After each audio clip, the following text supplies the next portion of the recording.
කතා කරනවා. මම නේ කතාවක් කියනවා. මේ නිකන් දැන් මතක තියාගෙන පස්සේ තව ටික වැඩිපුර මතක තියාගන්න. එක මහත්තයෙක් බෙන්ගතුනේ මම දැන් මහත්තයෙක් කිව්වහම මම මහත්තයෙක් කියලා කියන්නම්. ඒ මහත්තයයි නෝනයි දරුවෝයි ඒ ඔක්කොම ඔකට අයිති. මම මහත්තයෙක් කියලා විතරක් කියන්න. මොකද නැත්තම් අර ටික ඔක්කොම ආපහු කියන්න ගියාම අමාරු වෙනවා.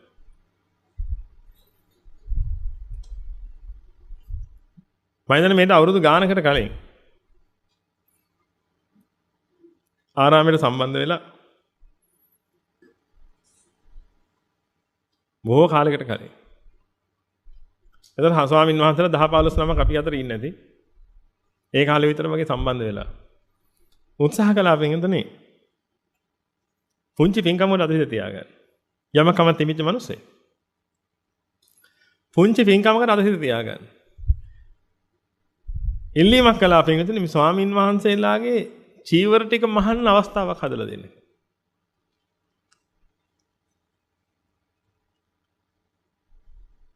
එතකොට ගාමන්ට් එකක් තිබුණා කියලා හිතන්න.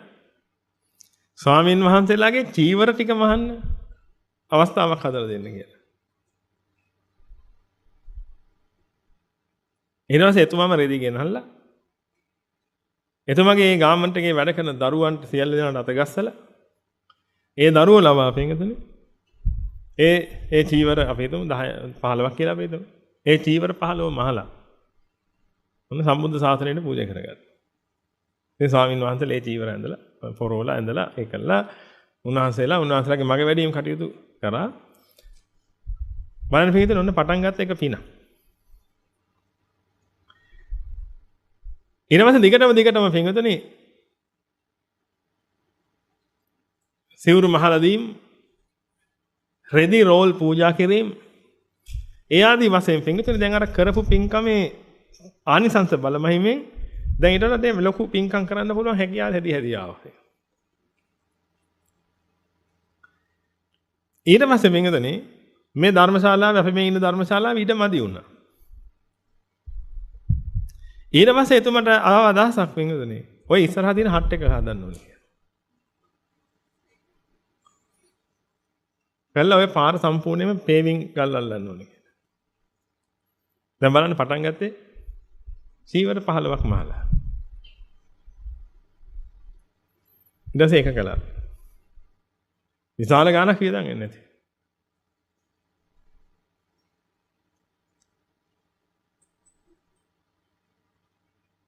ඊට පස්සේ පින්තුනේ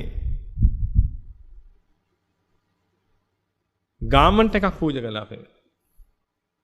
ආරාමෙට අංග සම්පූර්ණ ගාමන්ට් එකකින් මහ විශාල මේ ගාමන් ෆැක්ටරියක් නෙමෙයි නැත්නම් බල කොහෙද ඒක තියෙන්නේ කියලා. ඔබ දැක්ක රූපරාම වල වෙනද අනගාരികാරාමේ එක කාමරයක එක ශාලාවක අංග සම්පූර්ණ ගාමන්ට් එකක් අවශ්‍ය හැම දෙයක්ම තියෙන ගාමන්ට් එකක් නිර්මාණය කළා. ඒ පින්කම කරගන්න අවස්ථාව හම්බුණා. ඒ කියන්නේ දැන් සිවුරු මහනේ වැන් කොටසක් හැමතිස්සෙමක් වෙනවා. ආරාමේ නේවාසිකව ඉන්න සියලු දෙනාගේ චීවර පහසුකම්. ඒ කියන්නේ විලිවැසීම උදෙසා අවශ්‍ය චීවර පහසුකම් සියල්ල එතනින් නිර්මාණය වෙනවා. එදරම සියලු දෙනා එක දෙලා රෙදි පූජා කරනවා ආදි වශයෙන් ඒ කටයුතු කරනවා. එතන ඒක කරනවා. එතන හැම එකෙම ඔන්න account එකට නිකන් ගාණක් යනවා. පින් account එකට. යාර කරගත්ත දේ පටන් ගත්ත චීවර 10කින් 15. ඊට පස්සේ ඔය අතර තමයි පින්විතනේ අවස්ථාවක් උදා වුණේ. අර පරණ කිචන් එකක් තියාගෙන අපි කටයුතු කරපු. ඉතින් තෝරන උනා පින්විතනේ. කිචන් එක හදන්න. කෝටි ගාණක් වියදම් වෙන්නේ. කිචන් එක. පින. දැන් බලන්න මේ එනවා. මම මේ කියන්නේ එන්න වැඩි වෙන්න කරපු පින්. ඒ ඔය අතරතුර කරපු යම් පින් කියන්නේ නැතුව.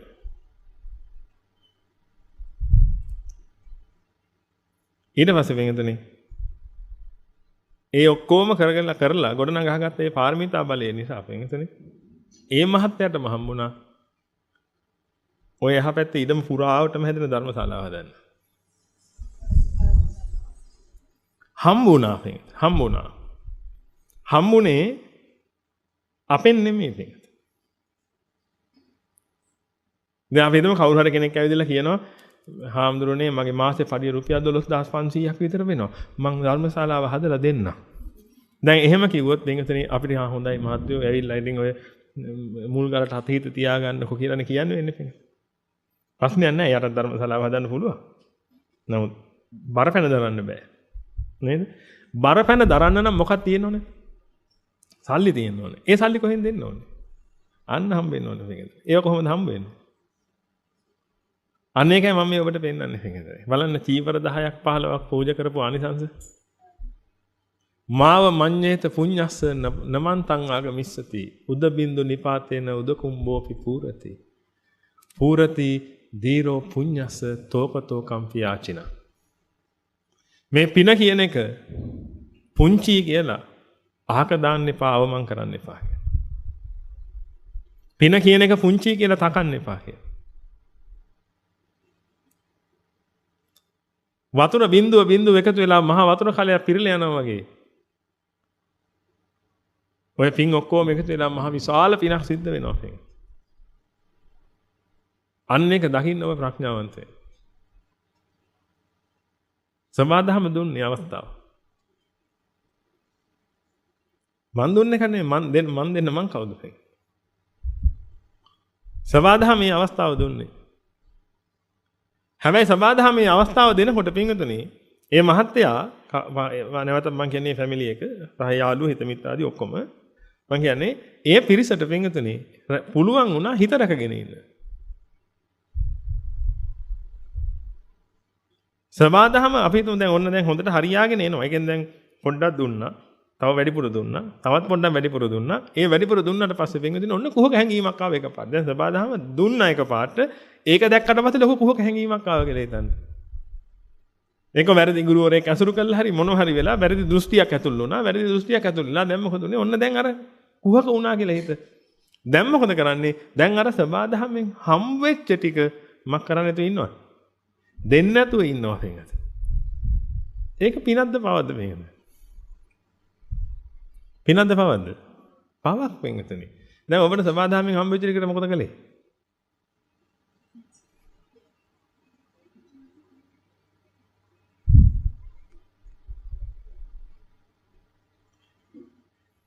ඔබට සමාදහමෙන් හමුුණානේ මොන හරි ටිකක් වෙන. අපි ඔබ පැත්තකට දාමු. හරි නෑ. අපි ගම වෙන කට්ටිය.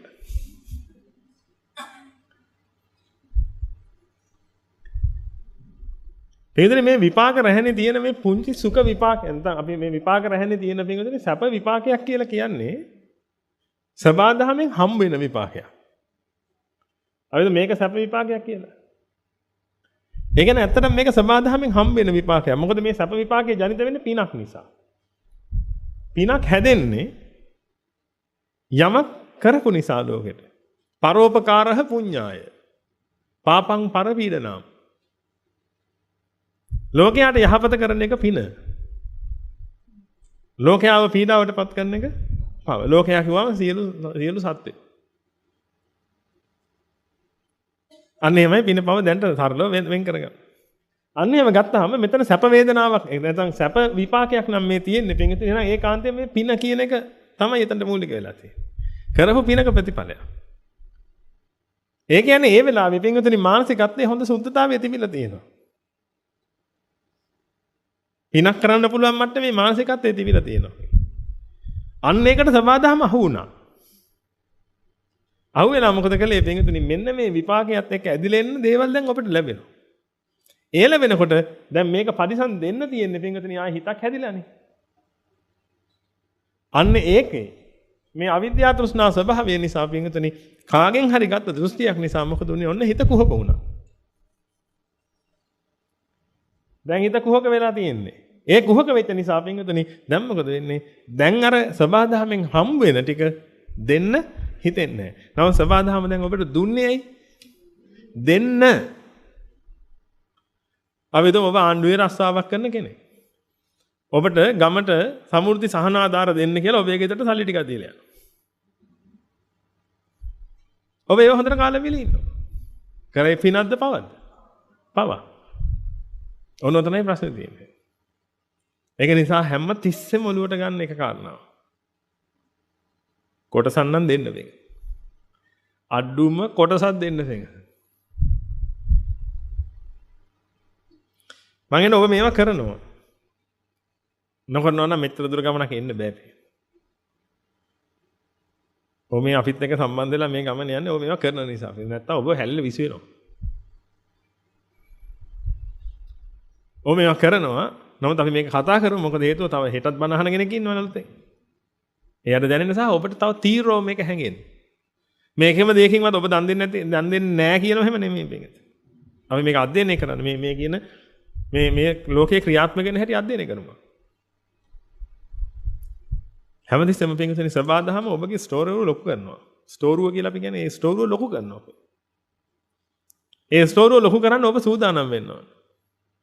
ඔබ හැමතිස්සෙම පින්විතනි දයාව කරුණාව පිරිච්ච මානසිකත්වයක ඉන්න ඕනේ. ඒක පිරින මානසිකත්වයක ඉන්න නම් පින්විතනි අහං කරන මමින් කරන ස්වභාවයෙන් පුළුවන් තරම් අඩු වෙන්න ඕනේ. ඒකෙන් අයින් වෙන්න ඕනේ.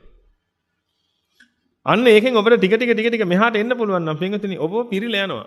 එන ඔබගේ මේ හරියට ඔබ shopping කරන්න යන shopping bag එක වගේ. රුපියල් 5 bag එකක් අරන් ගියොත් එහෙම ඒ කාලේ තිබ්බ 5 bag මතකද? එදා තිබ්බ ලොසින්ජර් bag එක දඩ රුපියල් 5. දැන් මොනවද තියනවද කියලා මම දන්නේ නැහැ. ඒක 5 bag එක කතා 5 bag එක රුපියල් එක තිබ්බ 750 එක තිබ්බ රුපියල් එක තිබ්බ 2 එක තිබ්බ 5 එක තිබ්බ. පහර තිබ්බ ලොකු bag එක. නේද? ඉතලම ඔබ යන්නේ පින්විතනි රුපියල් bag එකක් අරන් shopping යන්නේ පොළට යන්නේ පින්විතනි. මොකද හේතු සල්ලි නැහැ අතේ. රුපියල් bag එකක් පුරවලා අරගෙන එනවා බඩු. ඒකෙන් කොටසක් දෙන්න පින්විතනි. මොකද අපිට රුපියලක් තියෙනවා. රුපියලේ shopping bag එකක් අරගෙන ඔබ මුලින්ම යන්නේ පින්විතනි. නමුත් මතක තියාගන්න රුපියලේ shopping bag එකක් පිරෙන්න සබාදහම ඔබට දීලා තියෙනවා කියලා පින්විතනි. ඔබ ඒක appreciate කරන්නම ඕනේ පින්විතනි. ඔබ ඒකට කෘතඥ පූර්වක වෙන්න ඕනේ පින්විතනි. ඔබ ඒකට කෘතඥ පූර්වක උනේ නැහැ කියලා කියන්නේ පින්විතනි. ඔබ පිළිගන්නේ නැහැ ඔබට තියෙනවා කියලා. ඔන්න ඔබගේ මානසිකත්වය හැදෙනවා පින්විතනි නැහැ කියලා. බල්ලෙක් දැක්කම උඹත් එකයි මාත් එකයි. ඒක නිසා අර බල්ලටවත් දෙන්න හිතෙන්නේ නැහැ.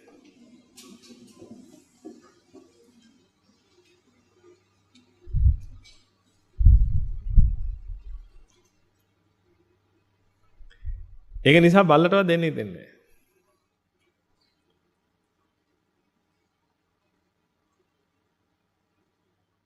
නමුත් මතක තියාගන්න රුපියලේ shopping bag එකෙන් කොටසක්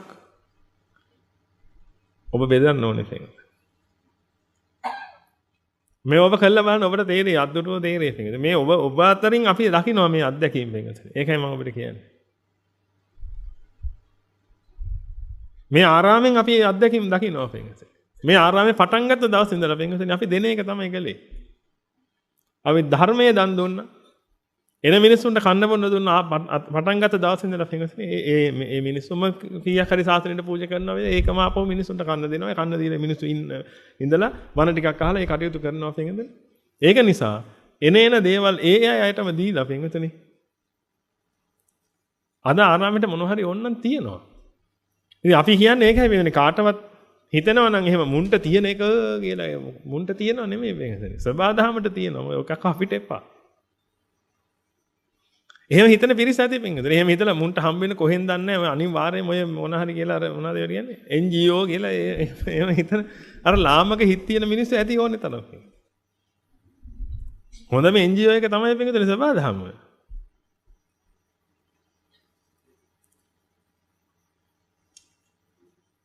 දෙන නිසා ලැබෙන්නේ. වෙන මොකුත් නැහැ. මේ ආරාමෙට ලැබෙන්නේ ඒකයි. ඔබ අපි ගිය මම හිතන්නේ මාසයකට දෙකකට විතර කතා වුණා. පින්විතනි ගිය මාසේ. ගිය අවුරුද්දේ. අපි හැමෝම එකතු වෙලා කරපු පින්කම් ප්‍රමාණය මතකද? කිරිබත් කැට මෙච්චරයි කිව්වා, හාල් කිලෝ මෙච්චරයි කිව්වා, පොල් මෙච්චරයි කිව්වා. ඔහොම ඔක්කොම අපි ගන්නලා බැලුවා පින්විතනි. ඒ වань අපි හැමෝම එකතු වෙලා පින්විතනි දීපු ටික. අවුරුද්දක් පුරාවට දීපු ටික පින්විතනි. එක පොල් ගෙඩියක් නැහැ පින්විතනි. මාසය අවසන් වෙනකොට පොල් ගෙඩිය එකක්වත් නැහැ. මාසේ පටන් ගන්නකොට මේ පොල් පියතුමාලා ඔක්කොම එකතු වෙලා පින්විතනි ගෙනත් දානවා පොල්. ඊට පස්සේ එක පොල් ගෙඩියක් ගන්න නැහැ අන්තිමට. තියාගන්නේ මම කරනවද? දෙනවා. ඔබ පූජා කළේ මොකටද? තියාගන්නේ හාමුදුරනේ මේක පරිස්සම් කරලා තියාගන්න කියලාද? නෑ. පූජා කළේ මොකටද? දෙන්න. ඔබ පූජා කළේ දෙන්න. මොකද ඔබට දෙන්න ඕනේ. තනියෙන් දෙන්න බෑ මෙච්චරක්. ඒක නිසා හැමෝම එකතු වෙලා හැමෝටම දෙනවා. ඒක නිසා පින්විතනි අපේ සම්ප්‍රදායක් නැහැ කොහොමත් කොහෙවත් තියාගෙන ඉන්න. මොකද අපි දන්නවා පින්විතනි දෙන්නයි අවශ්‍ය වෙන්නේ. බෙදෙන්නයි අවශ්‍ය වෙන්නේ පින්විත. ඒ බෙදෙන නිසා පින්විතනි අවශ්‍ය වෙලාවට හැමදේම අවශ්‍ය ප්‍රමාණයෙන් තියෙනවා. ඒතර කවුරු හරි ඒක දිහා දැකලා පින්විතනි ඒකට ඊර්ෂ්‍යා කරනවට වඩා හොඳයි. ඒක ලබා ගන්න උත්සාහ කරන එක. ඒක ලබා ගන්න ඉතින් මෙහෙන් කොටසක් කඩා ගන්න බෑනේ. මොකද කරන්නේ? එහෙම කඩන්න බෑනේ. දැන් මොකද මේ ඊට මේ කොටසක් අරන් යන්නේ නැහැ කොළඹට. නැත්නම් නුවරට කොහේ හරි කතරගමට කොහේ හරි. කරන් තියෙන මොකද්ද? දෙන්න. දෙන්න තියෙන්නේ. ඒ දෙනකොට පින්විතනේ සබාධම ඒ ස්ථානයේ පාවිච්චි කරන මට හොඳටම විශ්වාසයි සබාධම මේ ස්ථානයේ පාවිච්චි කරලා තියෙනවා මේ ලොකු බෙදා හැරීමේ මධ්‍යස්ථානය. ගිය අවුරුද්දේ පින්විතනේ අපේ ස්වාමින් වහන්සේලා අනගාരികා මේ සියලු දෙනා එකතු වෙලා පින්විතනේ දේශනා 47000 ගාණක් කරලා තිනවා මතකයි නේද ඔබට? දේශනා 47000 ගාණක්.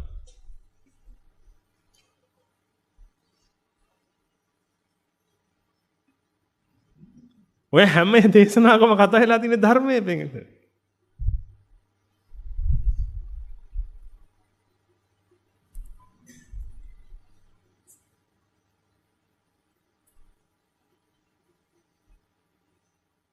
ලේසිද කියලා බලන්න. ධර්මයේ කතා වෙලා තියෙන. ඔය හැම දේශනාවකම එක්කෙනෙක්ගේ හරි මානසික සුවතාවයකට පත් වෙලා තියෙනවා. එක්කෙනෙක්ව හරි පින්විත.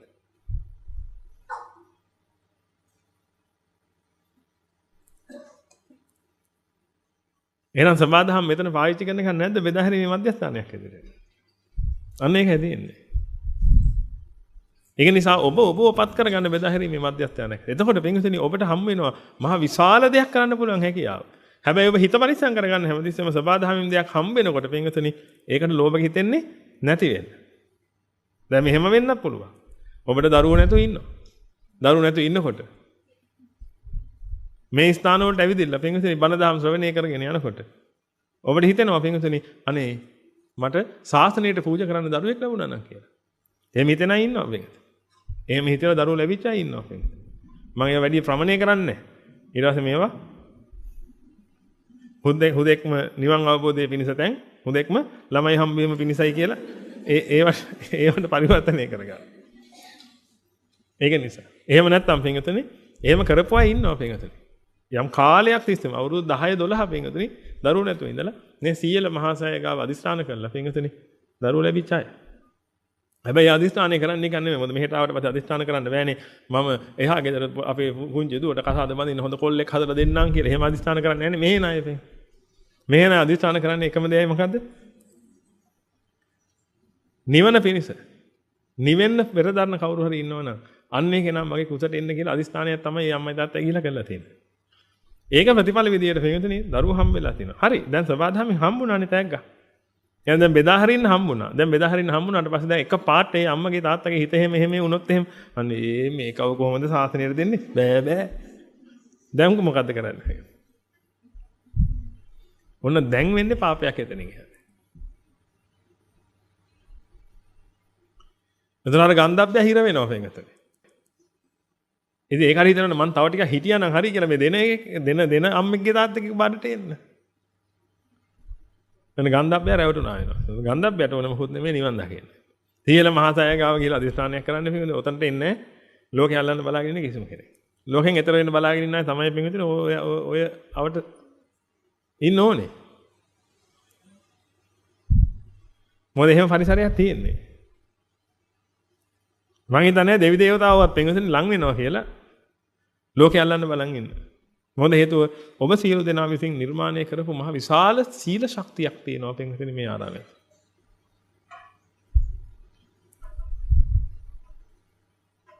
ඒක මහා අනන්ත අප්‍රමාණ ශක්තියක් මේ.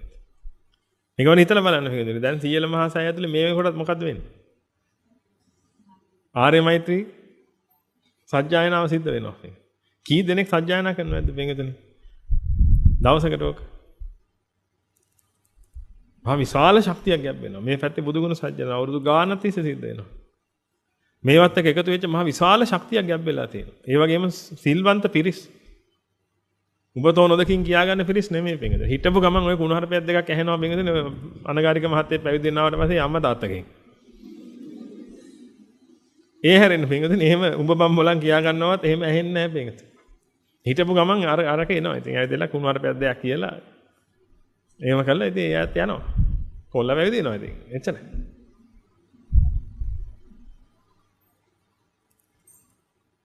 එතනම ඔබ හිතලා බලන්න පින්වතුනි. එහෙනම් ඔන්න ඔය විදිහට දයාව, කරුණාව, ආදරය, මෛත්‍රිය මේ හැම එකක්ම දෙන තැනක් හදන්න. ඒක නිසා පින්වතුනි ඒව උතුරන්න තියෙනවා. වෙනසොන්ට මහා පුදුම සුවයක් සෙතක් හම්බ වෙනවා මේක.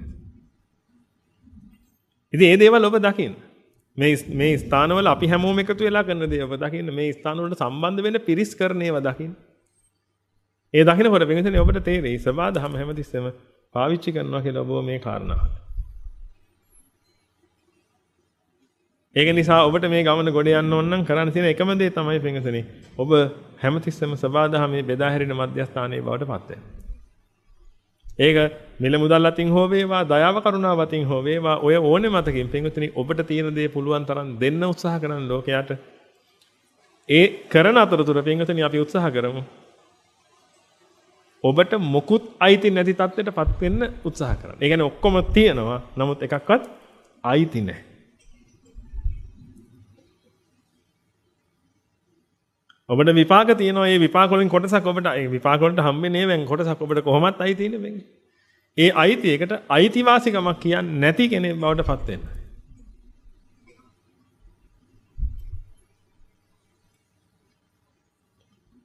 ඒකට කරන් තියෙන අවිද්‍යාව තෘෂ්ණා ප්‍රහාණය කරගන්න. ඒක නිසා අන්නෙතන්ට එන්න ඔබ පාර කපා ගන්න. ඔබ දීලා තිබුණ නැත්තම් ඔබට ලැබෙන්නේ නැහැ පින්වතුනි. මම මෙතන කොච්චර කෑ ගැහුවත් වැඩක් නැහැ.